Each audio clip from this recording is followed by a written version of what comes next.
Let's talk about Nedbank's latest spot for the Nedbank Cup in 3 key areas: betrayal, benchmarks, and boundaries. My name is Volo, and I've worked for the SABC and SuperSport for over 10 years worth of experience within the realm of sports content marketing. And I want to talk about the Nedbank Cup ad and whether anybody's actually buying it. Welcome to Characters and Campaigns. First, betrayal. The commercial starts off with Jomo Sono, a legendary figure within South African football. Quickly, we are transported into a documentary storytelling type of format where we're looking at the significance of jersey numbers from past to present, only to be let down right at the end with a call to action to take out a loan. This Nedbank Cup, the jersey number plays an even bigger role.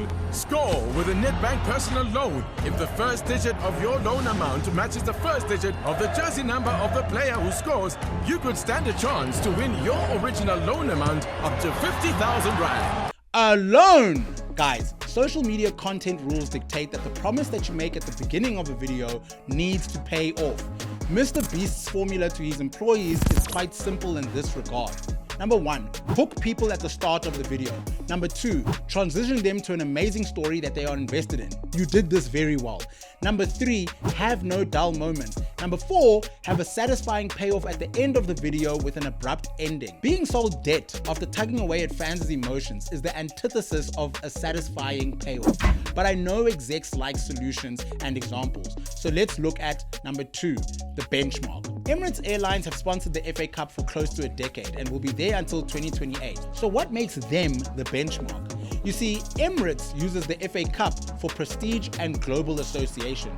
Nedbank, at least with this commercial, used the Nedbank Cup as a conversion channel. Whilst converting clients isn't the actual issue, it's all about time and place. The main commercial, or the hero TVC, should not be where you're trying to convert clients. Like Emirates, this is a brand asset meant to hook us emotionally and introduce us into your efforts.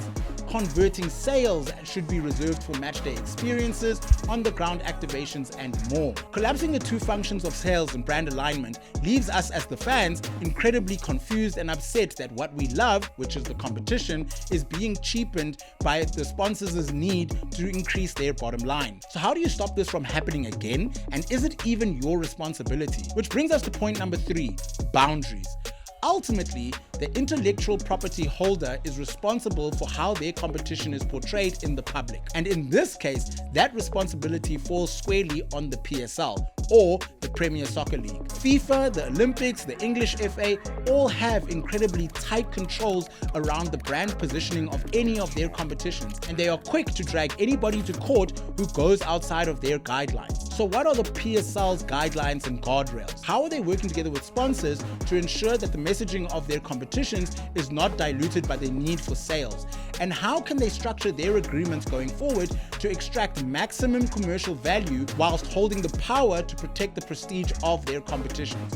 Or is the bigger question, is it time for the PSL to invest in its own content and storytelling arm that preaches the word of the league and its competitions year-round, instead of relying on the sponsors and broadcasters to do it for them? Because those sponsors and broadcasters only come alive when it is time for their competition. Tell me what you think in the comments. I'm really interested to crack this code.